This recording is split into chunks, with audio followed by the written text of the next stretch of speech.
Good morning, chat. Good morning, kids. How is everybody doing? We are live, and I am woefully late, but I do have my coffee. I hope you guys have your coffee too. Welcome to another episode here of the Abyss Morning Edition. I am your host, of course, the Eternal Abyss. Don't mind any sounds you're hearing right now, because I'm trying to plug something in, so you may hear some clicking or other movement sounds here of the microphone because I want to charge. I got to plug my charger in for my phone. That's really what I'm doing. Oh boy, here we go. Come on, plug in. There we are. Okay, so I've got my coffee. I'm ready to go. We got some news that we want to talk about. The stream may say July 30th as the date. Fair, just disclaimer. I screwed that up. I tried to fix it. Hopefully it fixed it throughout all the streams. If it hasn't, well, we'll fix it in post. Hello, button naked gaming, butt naked gaming on D Live, and hello on everybody on D Live watching. Hello on everybody. Hello to everybody on all the other platforms, Periscope and YouTube, and of course, hello and good morning everybody here on Bitwave. Hello, hello, hello, hello. We got some already interesting news coming up here. Whoop. Let's see here. One of the first things that I saw when I popped in to the Twitterverse and started getting myself all situated for the stream.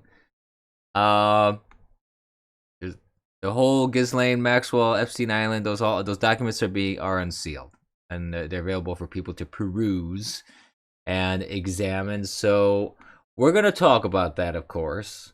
Oh, we're not gonna let that topic slide. Absolutely not. But before I do, I wanted to just talk about some other little trends and things that I've noticed.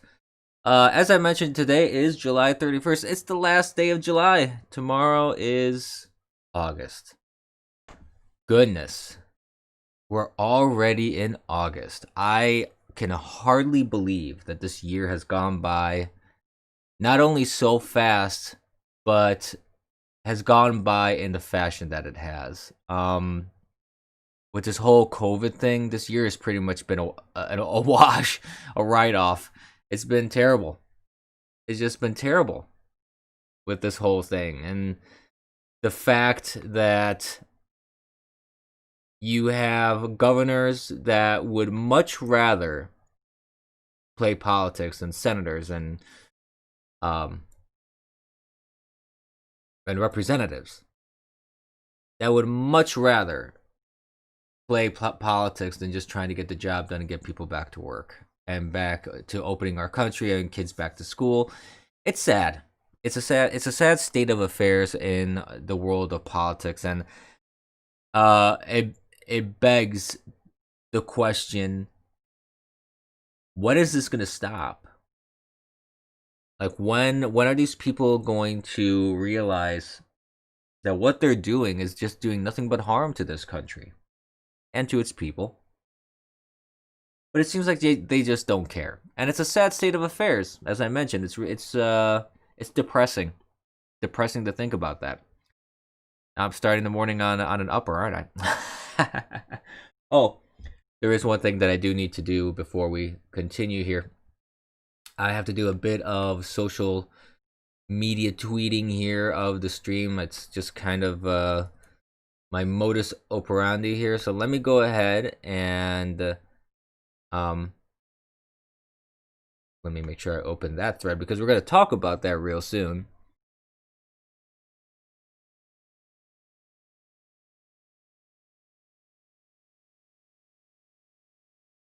Dershowitz is also trending along. There's a lot of other, like, there's the main trend with the release documents, and then there's side trends. that have kind of these branches that have come off of that. One of them is Dershowitz, because there's a big hubbubaloo made about Dershowitz, in regards to the fact that he knew Epstein,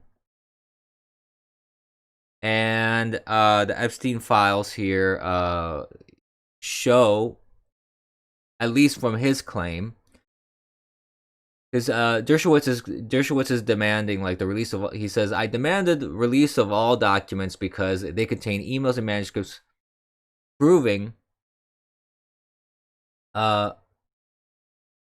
Guiffre's own words that she never met me.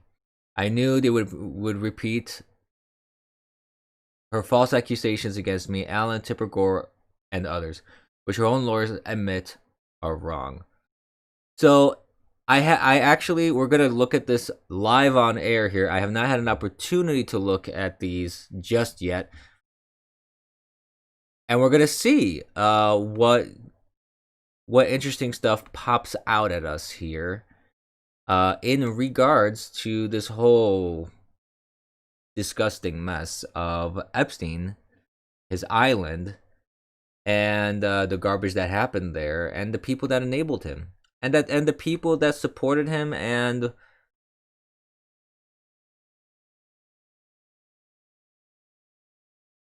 went to the island all the time. I mean, it's pretty obvious that people that would go there regularly most likely engaged in that kind of activity. Yes, of course, innocent until proven guilty. You know, I'll say alleged. I'll do all that, fun stuff.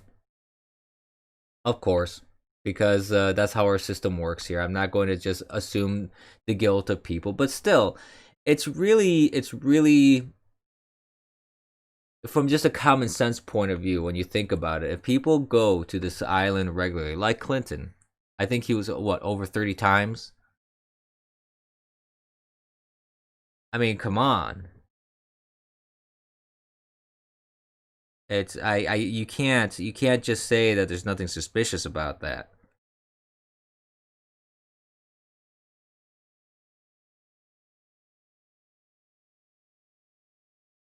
So that's really, I think, one of the big things that raises a lot of suspicions in a lot of people's minds for that reason.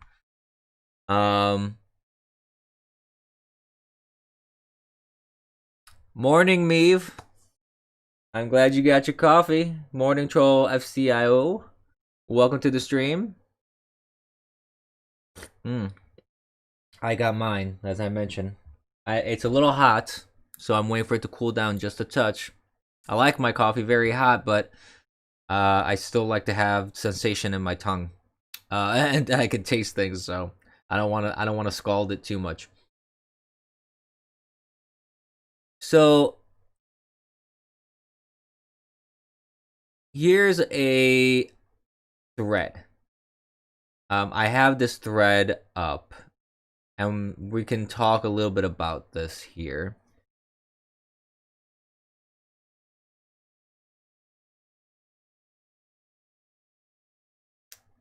So there's allegations that include in the document. There's these like bits from the document that are highlighted. I wanna actually sit down and see if I can go through everything, because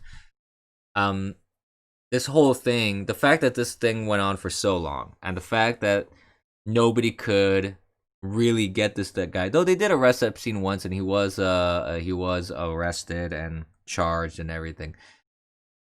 They just kept it going. So you have here, it says, the CVRA case. In the CVRA case, Edwards and Cassell have represented the plaintiff in attempting to obtain joinder in the pending action. On December 30th, 2014, Cassell and Edwards filed a pleading titled Jane Doe Number 3 and Jane Doe Number 4's motion. Excuse me, there's some activity on my phone here.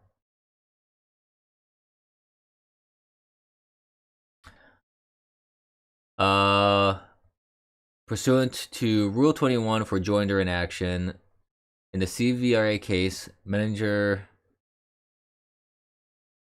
blah blah blah. There's just some legalese here. The joint motion contained a number of allegations on behalf of Jane Doe number 3, who is actually Miss Giuffre and plaintiff in the case.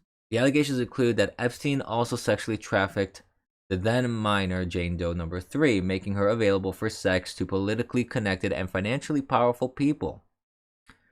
The politically connected and financially powerful people identified by Edwards and Cassell by name in the joinder motion as having had sexual relations with Jane Doe number 3 were Prince Andrew, Duke of York, Prince Andrew, in quotes, because that's how they're going to refer to him, Ms. Maxwell, Jean-Luc Brunel, and apparently Alan Dershowitz.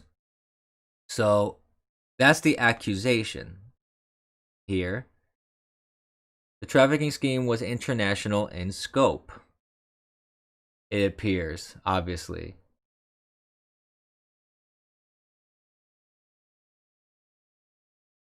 So there's questions. This seems like a deposition.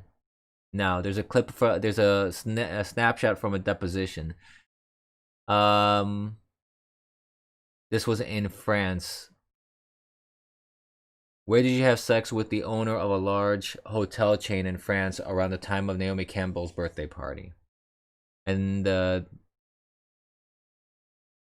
believe this is Jane Doe number 3 who was answering. In his house cabana, in his own cabana townhouse thing. It was part of the hotel, but I couldn't call it a hotel. Jeffrey was staying there, Ghislaine was staying there, Emmy was staying there, I was staying there, this other guy was staying there. I don't know his name. I was instructed by Ghislaine to go and give him an erotic massage.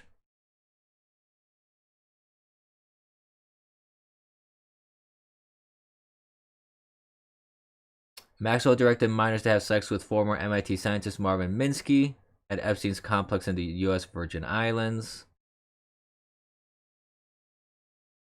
There's allegations against, as I mentioned, Dershowitz. Not only did Dershowitz abuse a minor, but he helped draft a non-prosecution agreement that gave Dershowitz immunity, apparently. So let's see here. This is another snapshot. Also on private planes in New York, New Mexico, and U.S. Virgin Islands, in addition to being a participant in the abuse of Jane Doe 3 and other minors, Dershowitz was an eyewitness to the sexual abuse of many other minors by Epstein and several of Epstein's co-conspirators. Dershowitz would later play a significant role in negotiating the NPA on Epstein's behalf. Indeed, Dershowitz helped negotiate an agreement that provided immunity from federal prosecution in the Southern District of Florida, not only to Epstein, but also to any potential co-conspirators of Epstein. NPA at 5. Thus, Dershowitz helped negotiate an agreement with a provision that provided protection for himself against criminal prosecution in Florida for sexually abusing Jane Doe number 3, because this broad immunity would have been controversial if disclosed. Dershowitz, along with other members of Epstein's defense team, and the government tried to keep the immunity provision secret from all of Epstein's victims and the general public, even though secrecy violated the Crime Victims' Rights Act.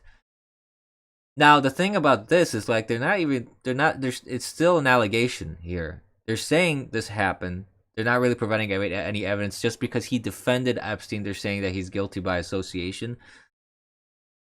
Maybe. I don't know. That's the thing. That's the problem when you're looking at depositions and you're looking at that looks like an article, actually. I don't know where this is from. So I'm going to see if I can actually find the documents. Here's the docket. Here we go. Now this is what we're talking about here. Giuffre versus Maxwell. This is the whole thing. All right. So I can't, like I said, I'm not going to be able to comment super like in detail right now about a lot of the stuff that we're talking about here. Yeah, I agree, Meave. I prefer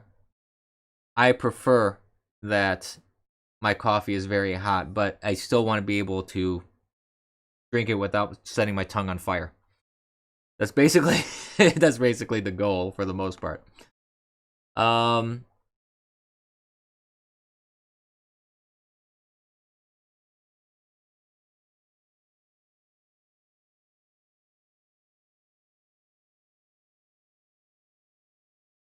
apparently,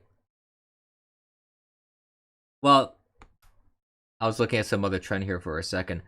There are a lot of documents here. Um, there's nowhere near any possibility that I could go through this live with everybody here. Suffice to say, looking over like the trends here, um, let me take a quick look.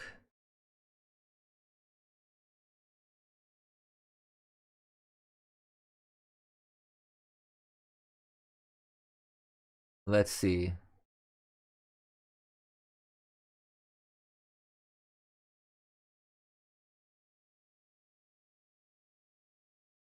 It's just blowing some air on my coffee here to cool it down.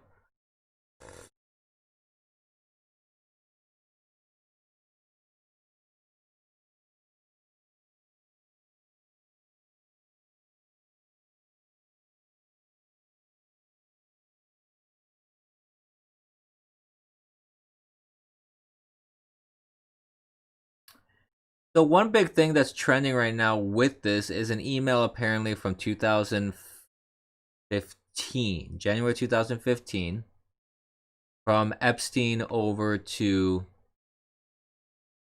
Ghislaine telling her that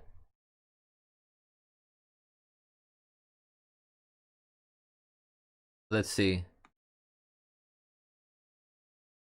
He says to her, I've been a target of outright lies, innuendo, slander, defamation, salacious gossip, and harassment. Headlines made up of quotes I have never given, statements I have never made, trips with people to places I have never been, holidays with people I have never met, false allegations of impropriety and offensive behavior that I abhor, and have never been party to, witness to events that I have ever seen, living off trust funds that I have never had, party to stories that have changed materially both in time, place, and event depending on what paper you read, and the list goes on. That's very interesting language. Almost sounds like a lawyer wrote it.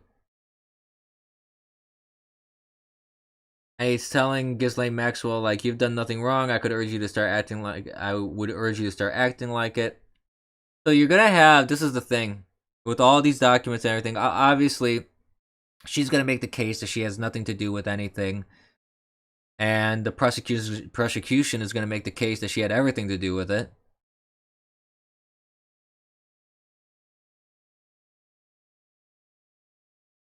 And there's also reports, for example, here that Epstein and Ghislaine bought Virginia Roberts plane tickets to Thailand for her 19th birthday, and then asked her to bring back an underage girl, as per the deposition, Roberts' deposition. So there's a lot of stuff here. There's a lot of crazy stuff here.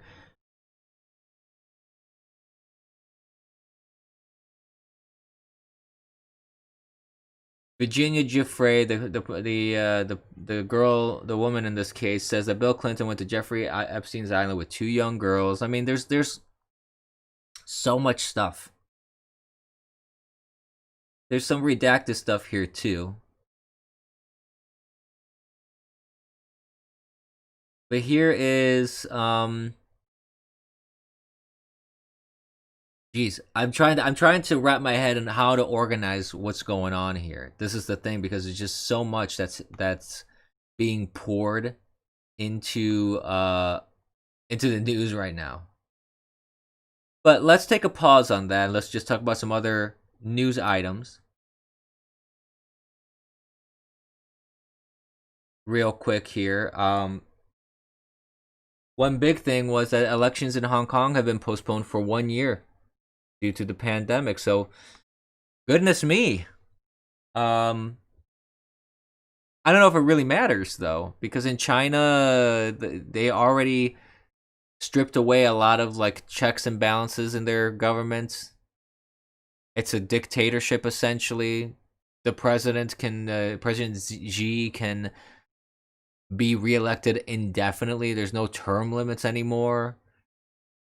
So I don't know if it really matters. No, I don't want to be scalded. Absolutely not, Meave. I want to enjoy my coffee. So you have that delay though in Hong Kong due to the pandemic, due to COVID-19. It's very interesting to see that. And actually, to much of the Democrats' dismay, it actually does open up the possibility that other countries may follow suit, which means that they have to actually have a serious conversation about this. They would have to sit down and have a serious conversation about this to see if indeed this is something that we have to think about here in the United States. I personally would not want to have the election delayed. I really wouldn't. I'd rather just have the election done. I'd rather move on, and then that's it.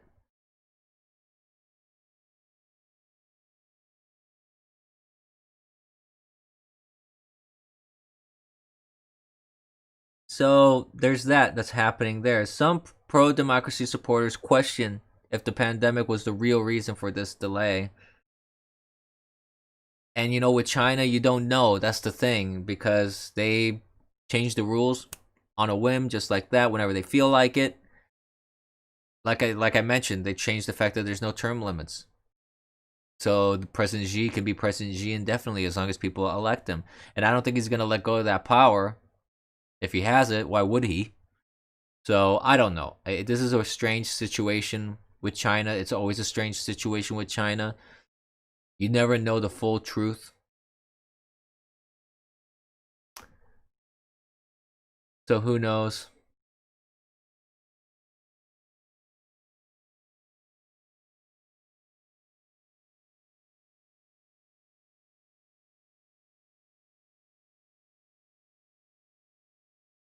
It seems like also right now, I don't know if this is live or at least it was live.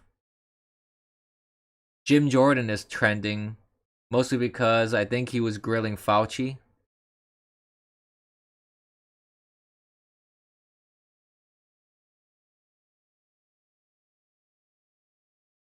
So Jim Jordan, Democrats don't like him. Democrats do not like Jim Jordan, mostly because Jim Jordan is the kind of Republican, and I don't always agree with Jim Jordan. There's certain things about him that I'm not a big fan of.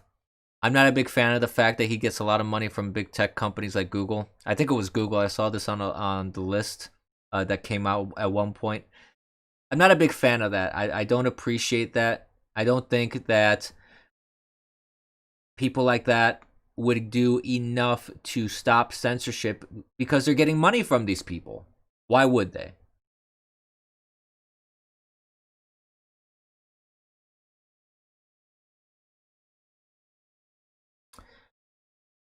I actually think that the riots would decrease if the election was delayed, Meave. And this is why. A lot of these protests and riots are politically motivated because the election is just around the corner. You delay that like a year, they lost the wind in their sails, basically. They lost the motivation to try and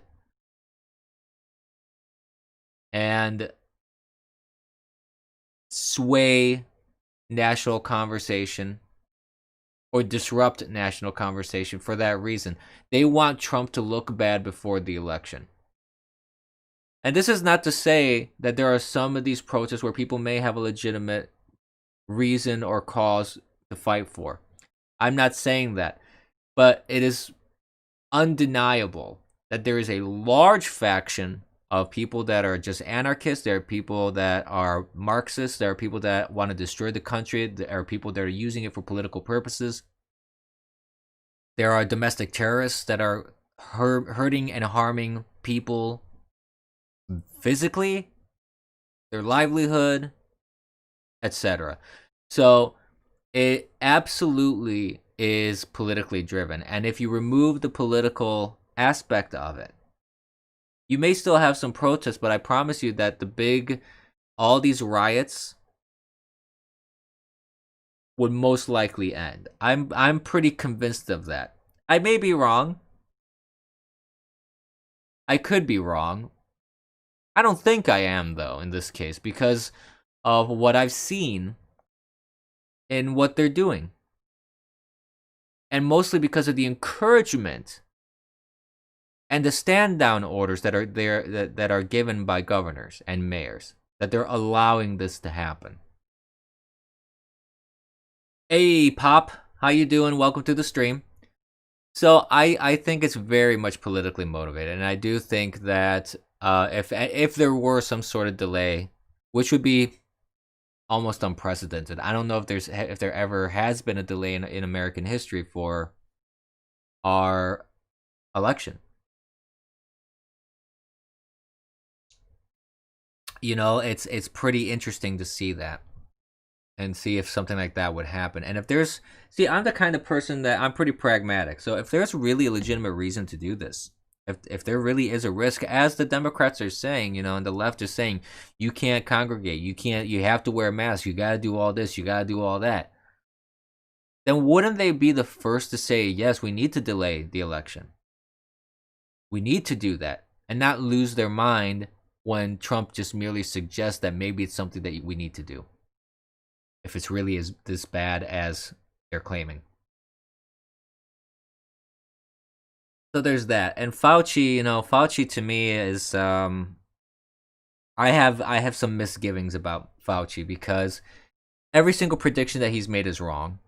He has not made one single prediction that is correct. The guy's been given such stature and power to make decisions, and he's unelected.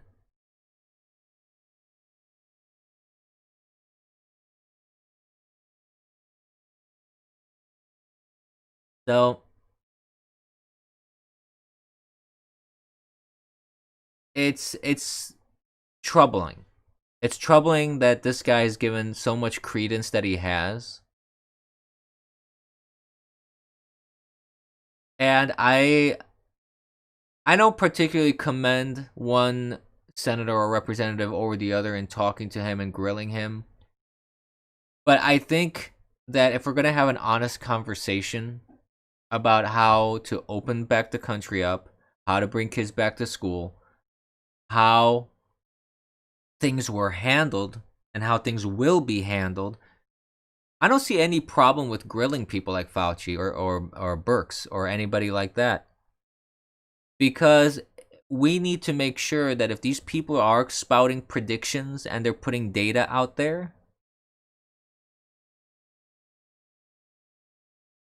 it would make sense that you want to grill these people and that you want them to be as accurate as possible. And if they can't be accurate, say so. Not say, oh, we're going to have 2 million dead, and then when we don't even have 200,000 as of now. Nobody even bats an eye on that. Nobody even goes to him and say, why did you say 2 million? Why? It doesn't make a whole lot of sense. It really doesn't to me. But let's take a quick listen to this from C-SPAN 2. Let's take a quick listen. I'm just gonna do audio right now. Let me bring my volume up a little bit. Let's see if this works. The chair now recognizes for 5 minutes Mr. Jordan. Thank you, Mr. Chairman. Dr. Fauci, do protests increase the spread of the virus? Do protests increase the spread of the virus? I think I can make a general statement. Well, 500,000 protesters on June 6th alone. Yeah. I'm just asking that number of people, does it increase the spread of the virus? Crowding together, particularly when you're not wearing a mask, contributes to the spread of the virus. Should we limit the protesting? I'm not sure what you mean. How do we say limit the protesting? Should government limit the protesting? I don't think that's relevant to... Well, you just said if it increases the spread of the virus. I'm just asking, should we limit it? Well, I'm not in a position to determine what the government can do in a forceful way. Well, you make all kinds of recommendations. You make comments on dating, on baseball, on everything you can imagine. I'm just asking you just said that protests increase the spread. I'm just asking you, should we try to limit the protests? No, I think I would leave that to people who have more of a position to do that. I can tell you. Government stopping people from going to church, Dr. Fauci. Yeah. Last week in the Calvary Chapel case, 5 liberals on the Supreme Court said it was okay for Nevada to limit church services. Justice Gorsuch said it best. He said there's no world in which the Constitution permits Nevada to favor Caesar's Palace over Calvary Chapel. I'm just asking, is there a world where the Constitution says you can favor one First Amendment liberty, protesting, over another, practicing your faith? I'm not favoring anybody over anybody. I'm just making a statement that's a broad statement that avoid crowds of any type, no matter where you are, because that leads to the acquisition and transmission. And I don't judge one crowd versus another crowd. When you're in a crowd, particularly if you're not wearing a mask, that induces the spread. It's a simple question, Doctor. Should we limit the protests? Government is obviously limiting people going to church. And look, there's been no violence that I can see at church. I haven't seen people during a church service go out and harm police officers or burn buildings. But we know that, for 63 days, 9 weeks, it's been happening in Portland. Right. Yeah. Well, one night in Chicago, 49 officers were injured, but no limit to protests. But boy, you can't go to church on Sunday. What was this? I don't know how many times I can answer that. I'm not going to opine on limiting anything. I'm just going to tell you. You've opined on a lot of things, Dr. Fauci. Yeah, but I've never. This is something that directly impacts the spread of the virus, and I'm asking your position on the protest. Yeah, I'm not going to opine on limiting anything. I'm telling you what it is, the danger. And you can make your own conclusion about that. You should stay away from crowds, no matter where the crowds are. Government has stopped people from going to work. In fact, just in New Jersey 4 days ago, Ian Smith, Frank Trombetta were arrested for trying to operate their business, their gym. They were arrested. But my bet is, if these two individuals who own this gym were outside just in front of their gym, and all the people who were working out in their gym were outside protesting, they'd been just fine. But because they were in the gym working out, actually running their business, they got arrested. You think that's okay? I'm not going to opine on who gets arrested and who does not. You get where I'm going. I'm telling you, as a public health official, I say crowds. Do you see the inconsistency, though, Dr. Fauci? There's no inconsistency, Congressman. So you're allowed to protest, millions of people on one day in crowds yelling, screaming, but you try to run your business, you get arrested? And if you stood right outside of that same business and protested, you wouldn't get arrested? You don't see an inconsistency there? I don't understand what you're asking me as a public health official to opine on who should get arrested or not. That's not my position. You could ask it as much as you want. You've advocated for certain businesses. You've advocated for certain businesses to be shut down. I'm just asking you on your position on the protest. I haven't seen one. We've heard a lot about hair salons. I haven't seen one hairstylist who, between haircuts, goes out and attacks police or sets something on fire. But we've seen all kinds of that stuff during protests, and we know the protests actually increase the spread of the virus. You've said that. I said crowds. I didn't say specifically. I didn't say protests do anything. So the protests don't increase the spread of the virus? I didn't say that. You're putting words in my mouth. No, I just want an answer to the question. Do the protests increase the spread of the virus? I don't have any scientific evidence that anything. I can tell you that crowds are known, particularly when you don't have a mask, to increase the acquisition and transmission. No matter what. Wait. Did he just say I have no scientific evidence for anything? Hi, Mom Patch, by the way. Welcome to the stream. Yeah, he's talking about eye goggles now. We're gonna have to start walking around in hazmat suits eventually. We're gonna have to all wear a spacesuit as if we're walking on Mars or on the moon, according to Fauci, eventually. And I think, if it was up to him, one day we're gonna have to figure out how to reproduce asexually because we can't have any contact with each other whatsoever. I wanna go back and see if I heard that correctly. 1 second, let me go back a couple seconds. I didn't say protests do anything. So the protests don't increase the spread of the virus? I didn't say that. You're putting words in my mouth. No, I just want an answer to the question. Do the protests increase the spread of the virus? I don't have any scientific evidence that anything. I can tell you that. Wow. He doesn't have any scientific evidence for anything. I thought I had misheard that. And that was just a throwaway kind of comment. That seems something that... See, if I was in the hearing like that, I would focus on that. I'm like, wait a minute. What are you talking about? You have no scientific evidence of anything. I mean, it would be consistent with his predictions.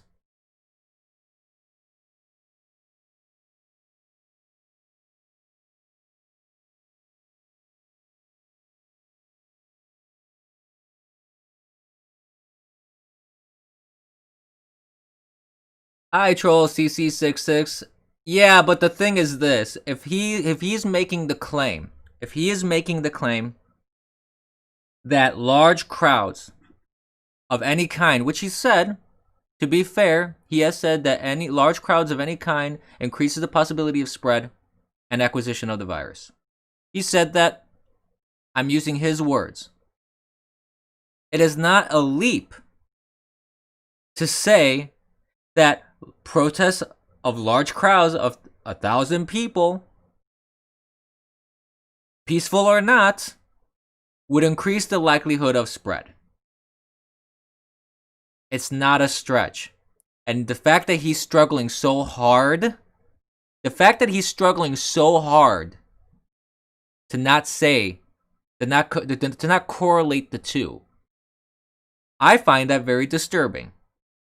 Because he has no issue with telling people don't go to church or don't go play baseball or don't go. He says, as Jim Jordan has said, he has opined a lot about a lot of different topics about what you should and shouldn't do. He's been basically running the show, so to speak.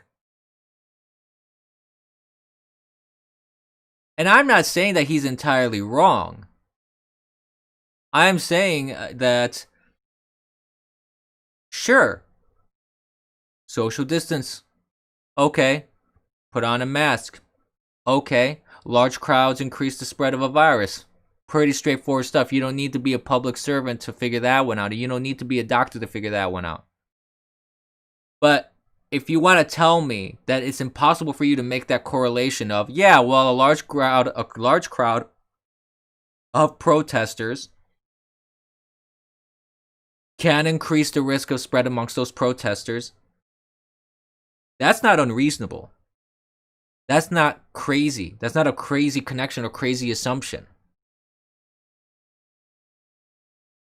Unless you have political motivations for not saying so. And that's what Jim Jordan is getting at. And it's pretty disturbing that Fauci can't just say yes, including protests. Because if Fauci was smart, if Fauci was smart, he could answer in this fashion. He could say, well, as with any large crowd, in a church, in a baseball game, in a restaurant, in a protest, yes, it would increase across the board. It would increase the chances of people getting the virus. He doesn't have to single out protests if he's so worried about offending BLM people or offending Antifa or things of that nature.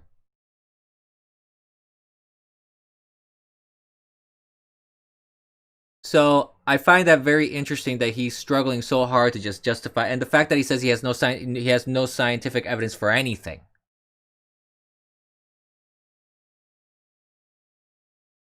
It's amazing to me to hear that.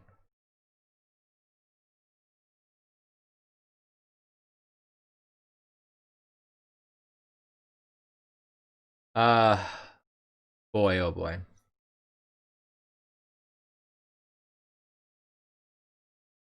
Boy, oh boy, oh boy. In more positive news, today is the feast of St. Ignatius of Loyola. He's a pretty big and important saint in Catholic doctrine. He is the founder of the Jesuits. And as a Catholic, I can tell you, Jesuits are a little goofy. Yes, he did say that, troll, that large gatherings increase spread, but he has a really hard time saying that in the case of protests and riots, if that's the case. He will not address protests directly. And it's troubling that he does that. It's troubling that he has a problem with that when he has no problem saying you shouldn't go to church. He's making distinctions between First Amendment rights. That's where the big problem is, and that's what the argument that Jim Jordan is saying. Jim Jordan is basically pointing out the fact that Fauci is injecting his own personal politics into this. That's what it is. But going back to what I was talking about with the founder of the Jesuits, it's his feast day. He also put forth a lot of writings and founded the Jesuit order. And as a Catholic, I can tell you that he's quite the influential saint. But I'm not gonna lie, Jesuits are a little weird. At least nowadays. Back then, I don't know, but nowadays Jesuits are a little weird. Pope Francis is a Jesuit, and I don't know. Jesuits are kind of like this weird hippie Catholic. And there's a lot of great things that the Jesuits do, and a lot of great things that the Jesuits have contributed to the church. But at the other side, sometimes they're a little goofy.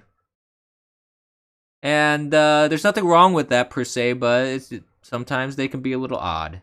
So I just wanted to throw that out there, because that is a big saint in the Catholic Church. It's trending on Twitter of all things. So I thought I'd mention it.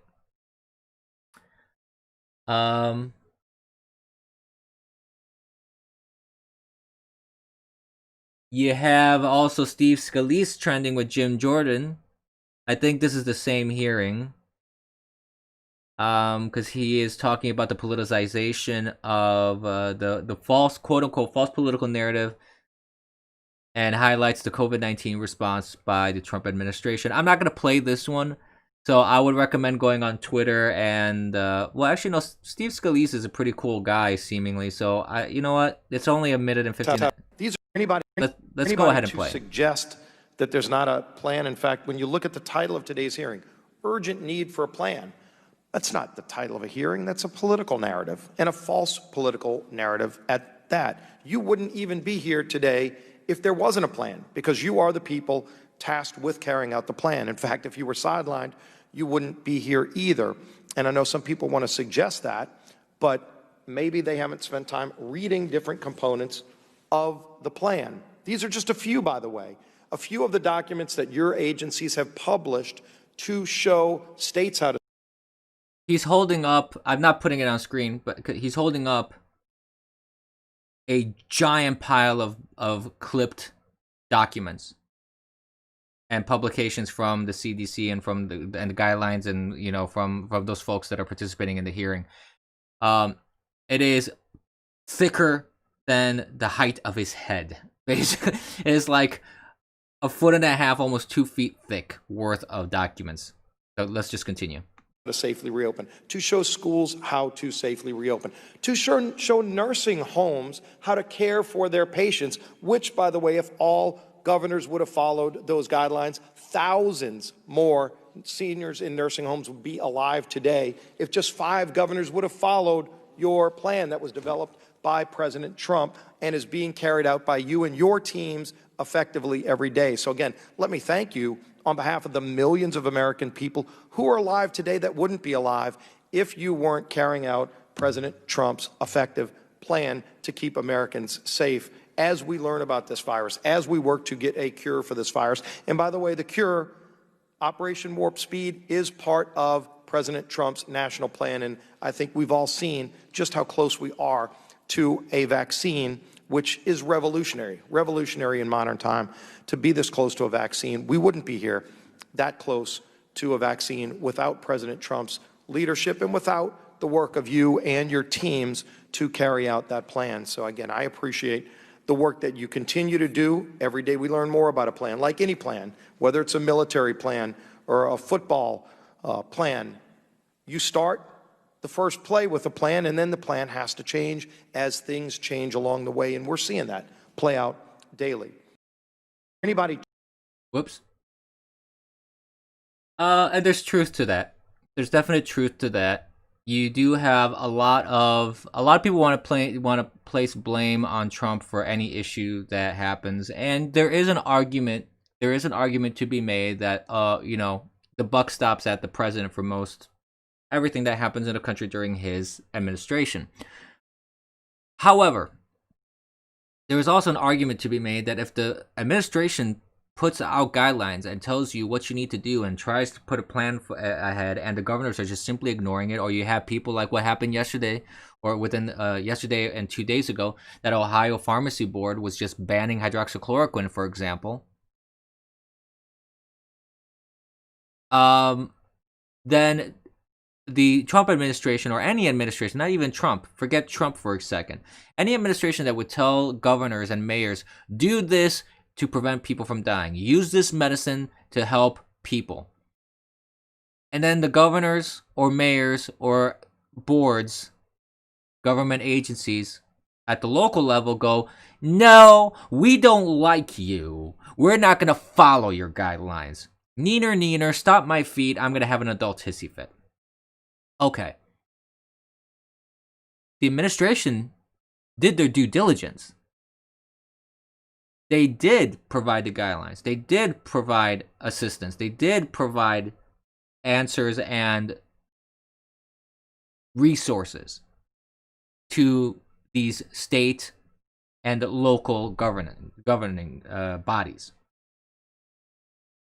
If they don't follow it, what are you going to do?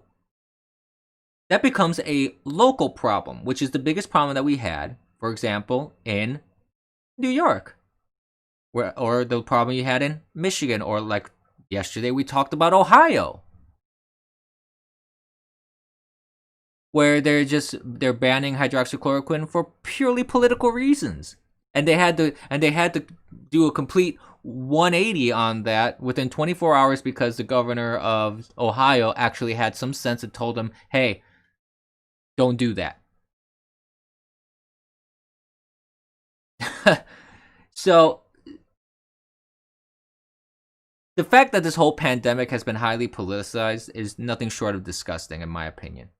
And I don't care who does the politicization of it. It's just disgusting that it's been politicized.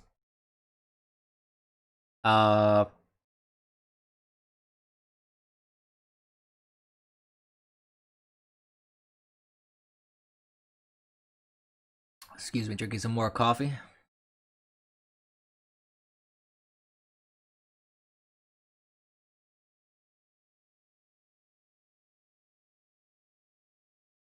So that's where we're at. There's nothing but politicization of everything, unfortunately.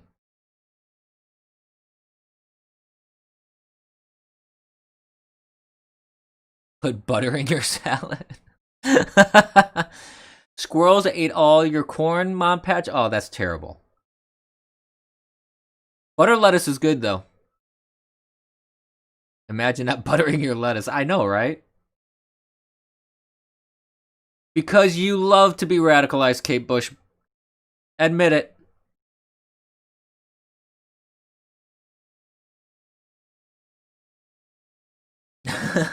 Damn rodents. Oh boy.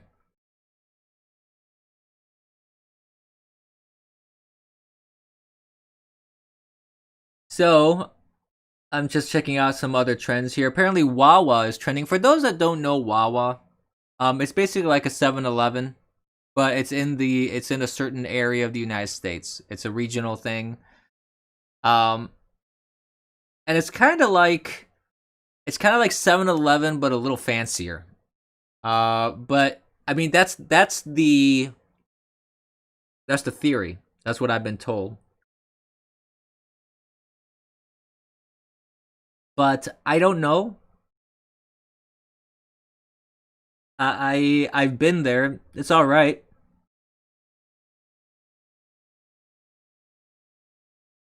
Not really sure why Wawa. The thing that's weird about this trend is that it's it's trending under politics and Twitter for some reason. Not entirely sure why that's the case. That's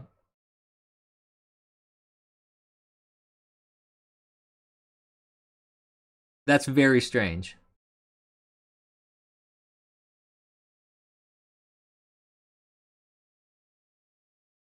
But like I said, I haven't seen anything in particular about Wawa that, in my opinion, from my experience, is all that, fantastic. Wawa to 7-Eleven is what Target is to Kmart. I'd have to agree. I'd have to agree with that. It's not like it's luxury, but it is better than 7-Eleven. It is a kind of higher quality, cleaner. Yeah.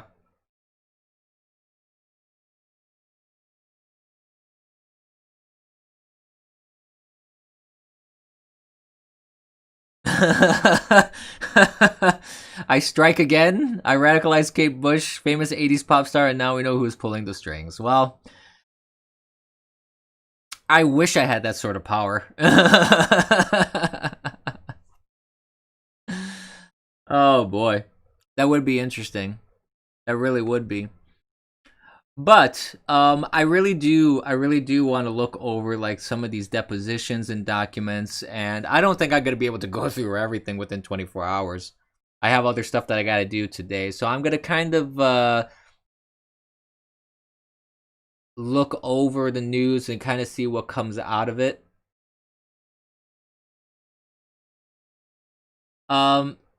If indeed though,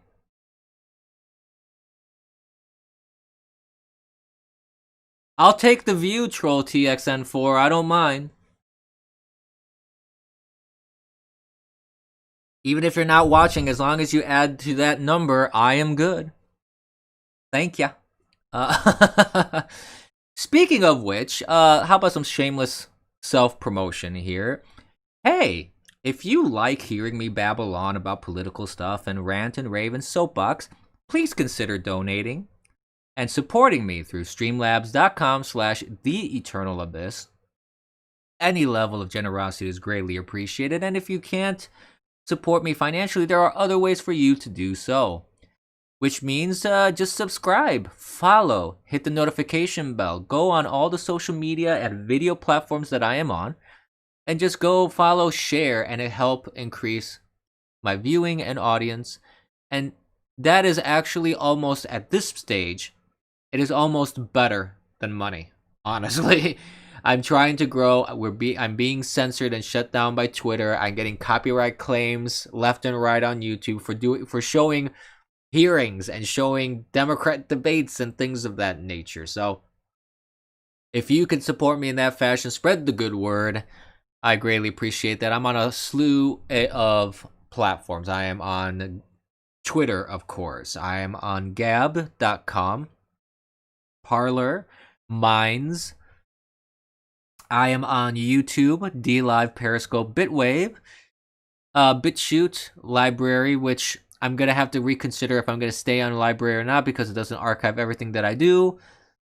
So we'll have to see. And I'm actually considering adding a couple more platforms on there.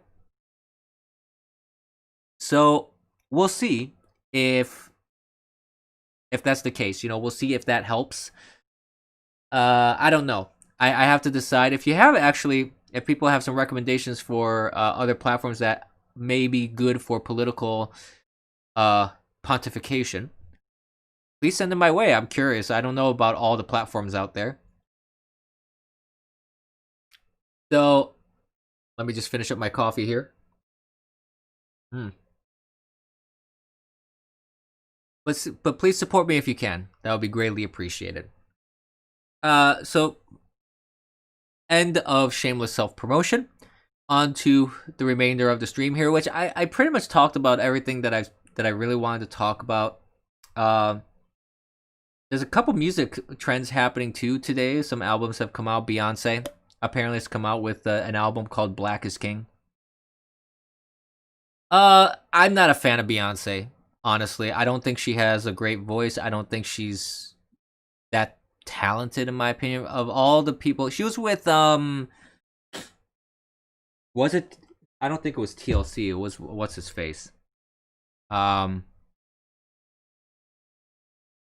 boy, It it escapes me right now. The band that she was with before.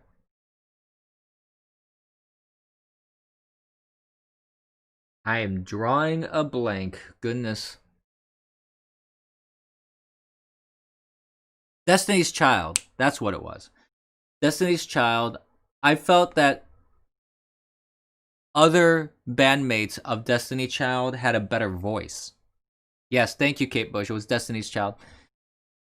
I feel that her bandmates, the other people that she sang with there, I feel that other people had better voices, honestly. Beyonce definitely had the greater presence and the greater showmanship. So I think that's what propelled her more so than others. But I don't necessarily think that she has a voice that warrants the fame that she has. In the sense that, let me put it this way. Many of her songs that I listen to, and there's a couple good ones. I'm not saying that her music is terrible. I'm just saying that of all the songs that I've heard from her, it just sounds like she's always shrieking to me. It's not a pleasant voice to listen to, in my opinion. At least for my ears. And I know a lot of people that are Beyonce fans are gonna really get on my case. Oh, hey, Beyonce's in chat. Hello.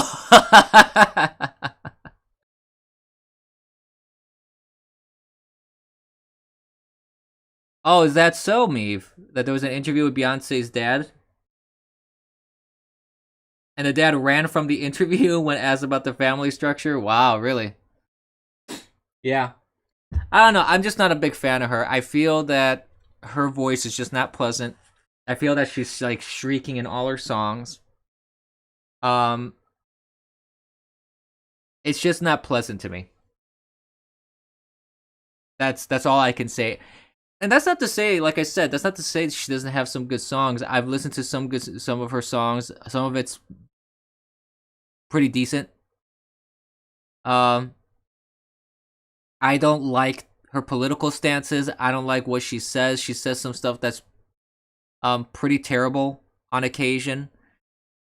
And I'm just not a big fan of her. I'm not a big fan of her as a person. I'm not a fan of her in terms of her music. I'm not a fan of her in terms of her politics. So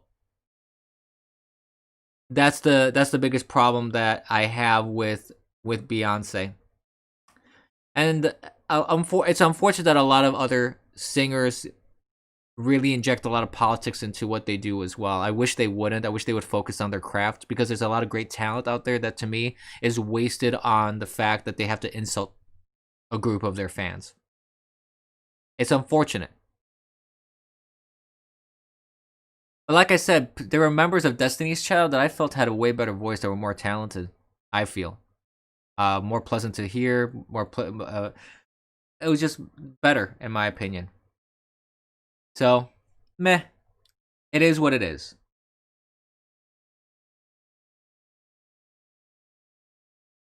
Let's see if there's anything else interesting to speak of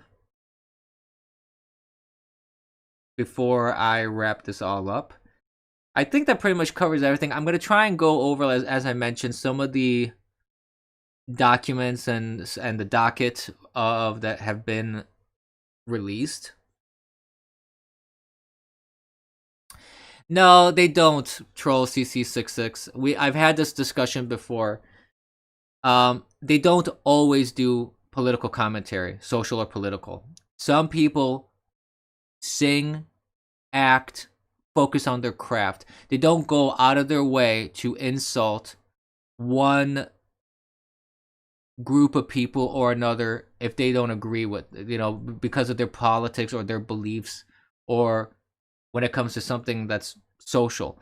There are plenty of singers that just sing, and they stay out of politics, and I can give you a clear example of that. As of yet, I have not seen any change in this, so maybe I'm wrong if this singer changes. But the band Beach House, for example.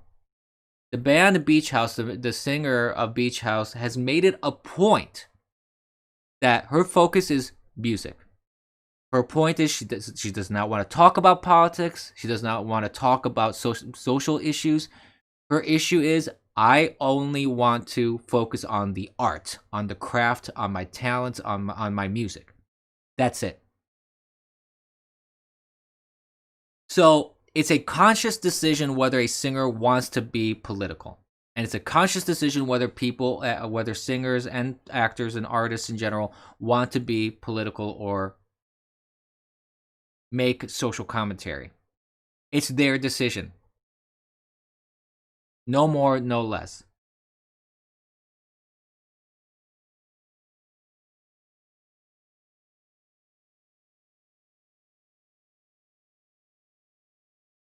Well, I mean, in an abstract way, perhaps, yes, that art reflects the times and sensibilities and trends. Sure. I mean, I'm not saying that art is not a reflection of a lot of different things, but I'm saying there is a difference between me creating paintings and me creating music and me creating video and me creating other creative stuff. But actually going out and telling people political statements that do nothing but alienate and divide people. That's where I draw the line that I feel it's inappropriate. It's kind of like if you look at Green Day, for example. Green Day, their music initially was about drugs, sex, drugs, the typical topics that you have with music. They weren't highly political. Enter George W. Bush, and now all of a sudden they became political. They come out with American Idiot. They go out of their way to insult people just because you had people who supported George W. Bush.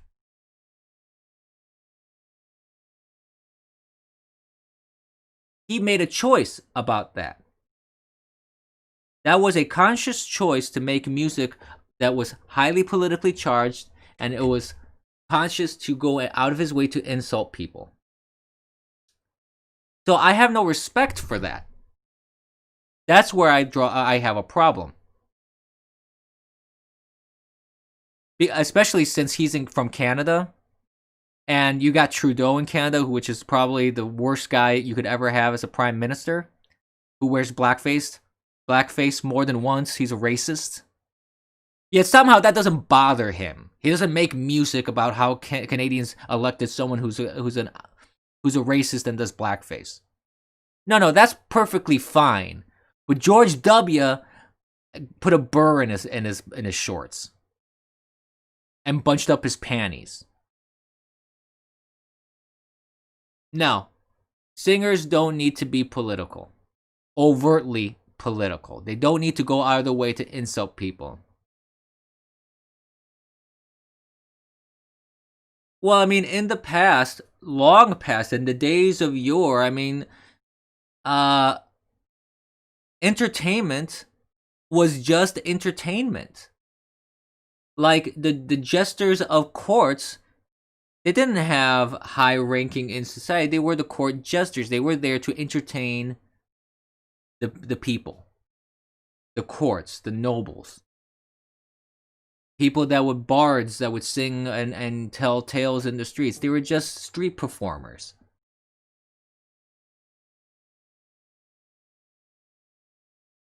It was more subtle in the past. And even if in the past there was political commentary in music and movies, at least it was done artfully. It was done in a way that the point wasn't to go and shout in your face and insult you. I think that's where the difference is. Because I don't really care. Like, I've seen a lot of I like old movies. Like the silver screen movies, golden age of movies, where you have Humphrey Bogart, movies from the 30s, the 40s, the 50s. You have a lot of social commentary in those movies. You have a lot of social commentary. You have a lot of politics injected in those movies. If you look at it now and you know the history and you look at that going, geez, they were really They were really laying it on thick. And the difference, though, between something like then and now, is that back then they were they were artful about it. Not necessarily subtle, but artful.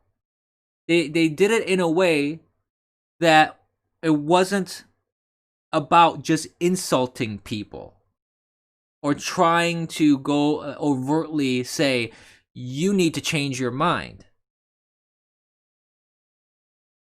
That's where the difference is. It doesn't matter if they had social media or not. It really didn't matter, because the point is that was the main medium. That was the social media. That was how people interacted. They would go to the movies. They didn't have TV either. They would read the newspaper, go to movies, and you would get either news and politics in your newspaper, and then in the movies, you'd have the movie reels, the news reels before the movies, and then you'd have your movie. And most of the times, people would go to the movie for escapism from the politics, from the movie reels. Back in the day, when you had in medieval times,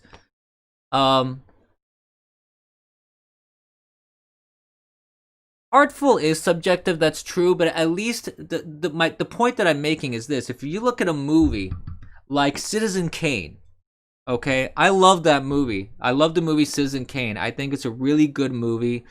Orson Welles is amazing in that movie. The writing of it is very interesting, and it was a big social commentary. It was a big commentary on an individual newspaper magnate who was a very corrupt individual. And if you knew the history, yeah, Rosebud. If you knew the history, hi MZ, how you doing? Escape from War 2, yeah. It was escapism. But if you knew who the movie was about, you would go, holy cow. This was really about that newspaper magnate. You would go, geez, this is scathing. This is really scathing. But if you didn't know who that movie was about, the movie was still amazingly good. It wasn't overtly offensive towards that specific magnate, because it was done in a way that it could stand on its own 2 feet regardless of your knowledge of the politics of this person, of the newspaper magnate, of all this kind of stuff. It stood alone. And it wasn't directed at trying to change your mind politically about something.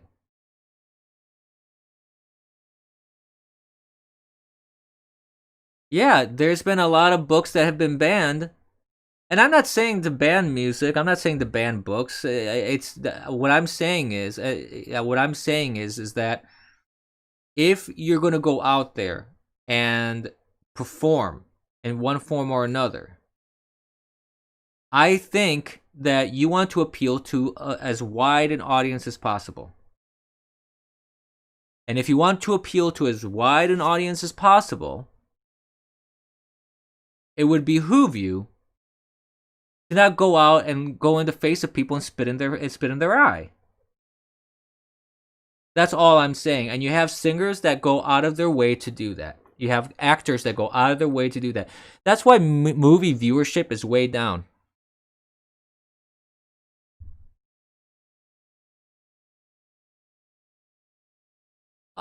And that is true, Dispatch. A lot of history's greatest works are intentionally meant to be against the norm of the day. Some of the greatest arts of literature. Yes and no.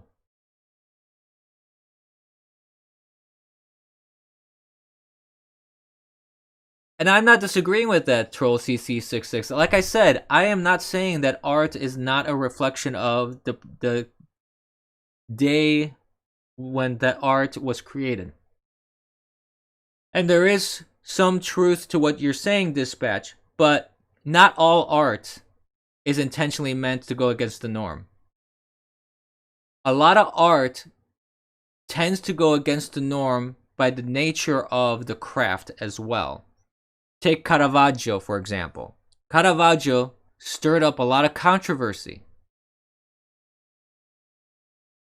because he was using prostitutes as models when he was doing his paintings. And I don't think, from all accounts of Caravaggio, he wasn't trying to piss people off. He wasn't trying to be political. He wasn't trying to make any sort of point. It just was controversial because his craft was important to him. His goal was, I want to paint as realistic as possible a dead body, for example, in the Assumption of the death of the Virgin Mary. So it's a whole gamut of things. It's not just one thing. Art is not always controversial. Art is not always dissenting. Art is not always intentionally meant to go against the norm. There is art that does that. There is art that does that. But there is also art that is for the sake of art. That is for the sake of advancement in how human beings portray a message. It's not just bubblegum pop. I'm talking about high art. I'm talking about paintings as well. I'm talking about sculpture. I'm talking about just I'm talking about art has many forms and many reasons for it.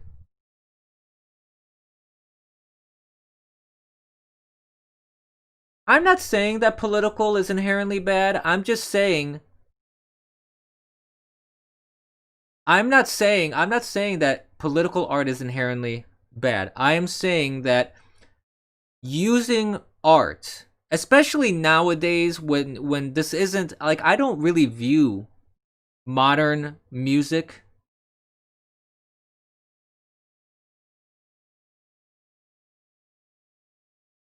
I don't agree with that, Dispatch. My point is not that.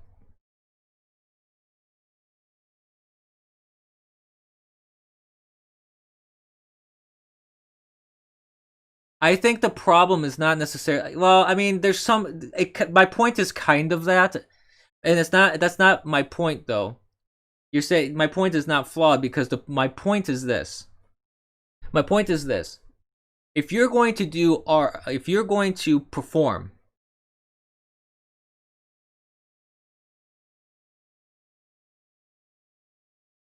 well, the problem is this, troll CC6s, and this is where my point is. My point is, if you go and become famous because you write songs about drugs, sex, rock and roll, okay? Hey, Cocaine Mitch, how you doing? Welcome to the stream. And then you decide, because of some political reason or another, to change that. Like, if you do the bubblegum pop and then all of a sudden you want to turn political, that's where I have a problem. See, like, you had singers, for example, in Woodstock that were political from the very beginning. I don't have an issue with that because they were consistent. They were consistent. They were political from the very beginning. You had artists like the Impressionists of the day with Renoir and Monet. These people went against the norm from the very beginning because their art was criticized from the very beginning and they insisted on their style of art from the very beginning. It's hypocritical. It's not a matter of evolving. It's hypocritical because they are criticizing the country that has given them milk and honey and given them that platform, and then they are shitting on that country that gave them the platform to begin with. It's hypocritical is what the problem is. And it's not an evolution. Like Taylor Swift, she did not evolve politically. She just got to the point where she buffered herself enough where she can't take damage from her politics now. Because she has idiotic fans that would just go after whatever she says and lap up every dumb crap that she drops, no matter what she says. It's not a matter of people evolving. I don't agree with that.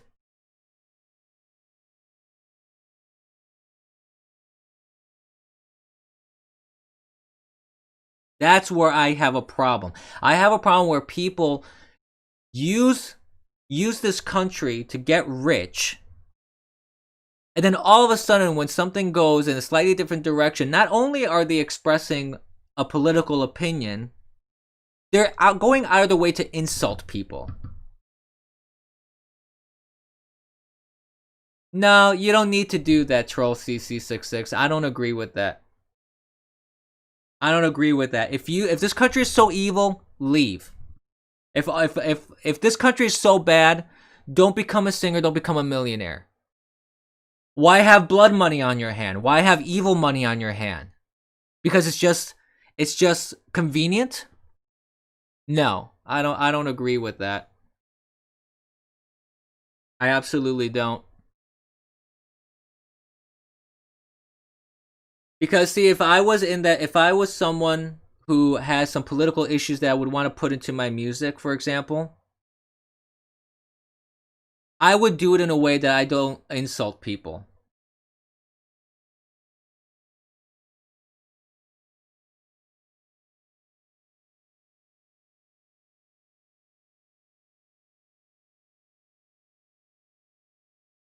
That's where the issue is for me. No, that's not my threshold, Dispatch. My issue is it's just it's hypocrisy.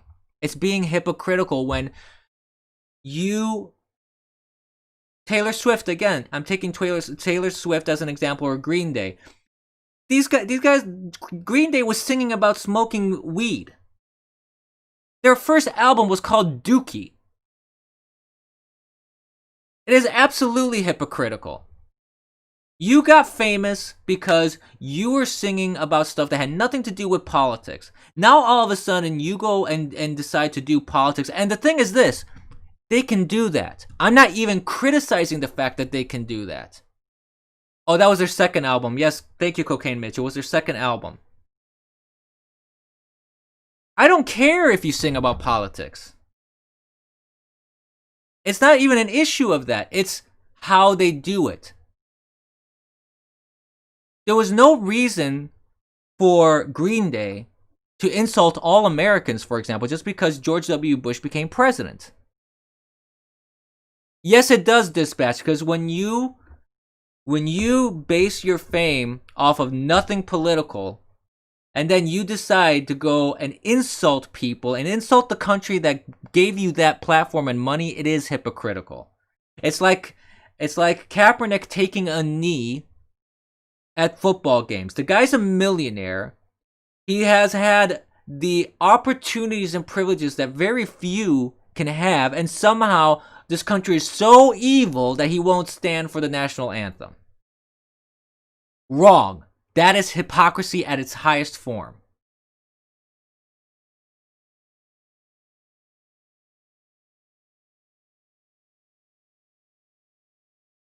Well, of course your worldview will influence your art. Of course, and we've mentioned that early on that art in an abstract level, at a high level, will always reflect the times in which that art is created.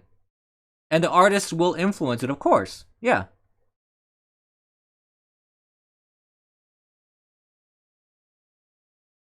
Blame Thomas Aquinas. What are you talking about?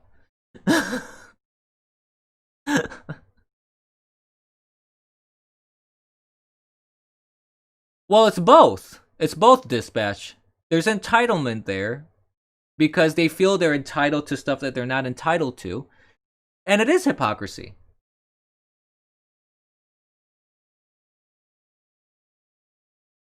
I mean, it's like suckling on the teat and getting milk and then saying, this milk is garbage. You're a horrible mother.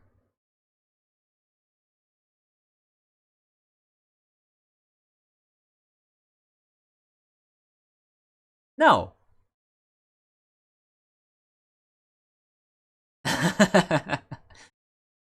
No, I'm sorry. It doesn't work that way.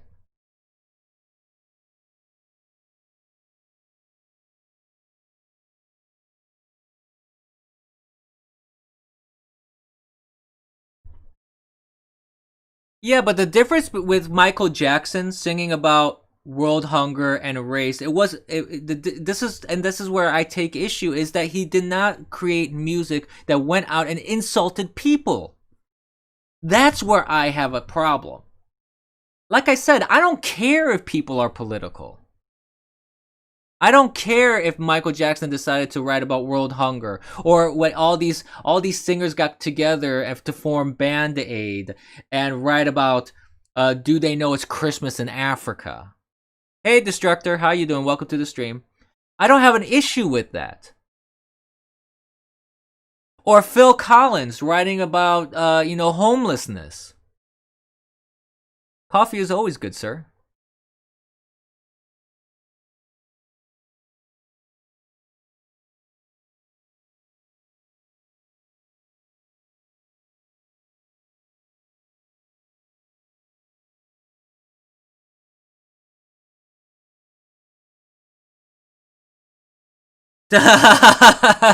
Do not cross Mom Patch. No, but anyways, the point is this. There is a way that an artist can, in my opinion, can do music and art to speak about political and social issues. When they go out of the way to just insult people, that's where I have a problem. Because you're biting the hand that fed you, first of all. It's kind of like when Metallica sued his fans. Metallica sued their fans over Napster, over downloading their own music, because the fans wanted to listen to their music. That was biting the hand that feeds you. That's the way. That's the issue that I have when it comes to art and politics. Is when they use the art that they crafted and they bite the hand that fed them. They bite the hand that gave them the platform. They bite the hand that gave them that prosperity. And I don't think that's right. I just don't. I think it's highly disrespectful of singers to just spit in the face of the fans that made them famous. It's highly disrespectful. It's highly insulting. And if I was a singer, I would never do that to my fans. Never. Never ever.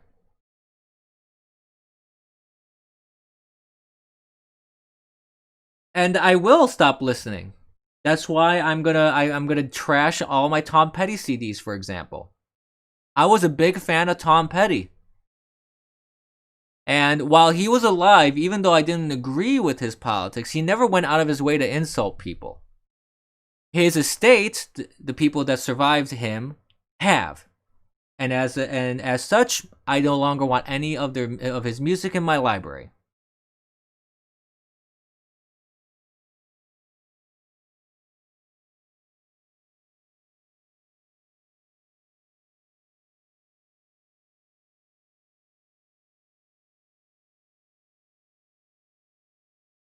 Well, it's up to them to do what they want to do, Dispatch.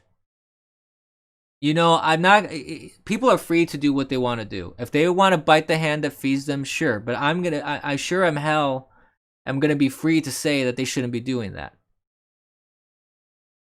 And there has been a large drop in like movie viewership, music sales. There have been fans that have walked away from certain singers and actors.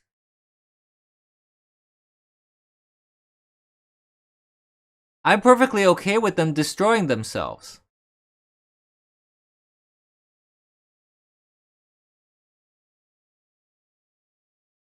So it's up to them to do what they want to do with their career, but it's highly... No, it's not because it's too damn expensive. This has been a trend where all these highly politically charged movies have been flops. No, music sales have been going down way before Spotify. And there's a lot of reasons for it. One is music, is the money. Oh yeah, I remember when Taylor Swift endorsed Bill Lee and he got destroyed. Oh, absolutely. So, I mean, listen, they can do what they want. They can be political, they can insult people, they can do whatever they want. I just take issue with it. Simple. And I will always take issue with it. And I think that's cheapening art when you do that too. I think that's cheapening what they're doing. Because they're not focused on the craft anymore, in my opinion. It's not they're not building on talents.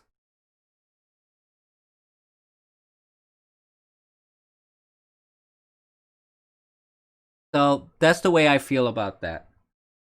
And well, I haven't destroyed those CDs yet, Runer. Maybe I can put them up on eBay. I don't marry without at least a date, sir. Destructor, I would need to at least go out on a date and have buy me dinner.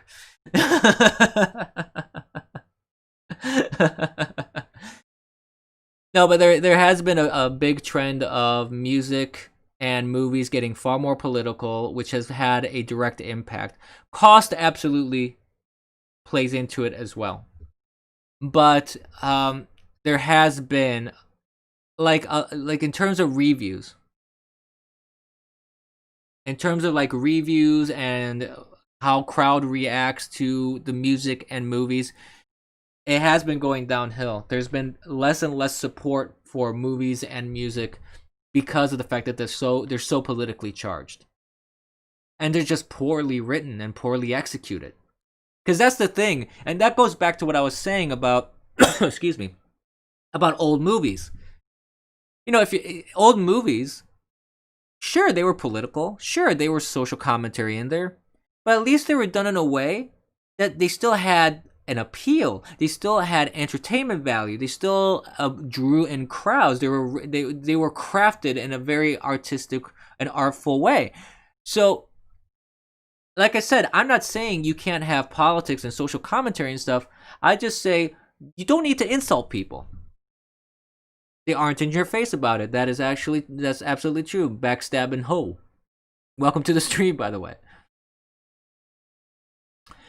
So, on that note, though, it is lunchtime. My coffee has been over for quite a while now. I want to thank everybody for watching and coming on to the stream here. We're going to conclude this right here.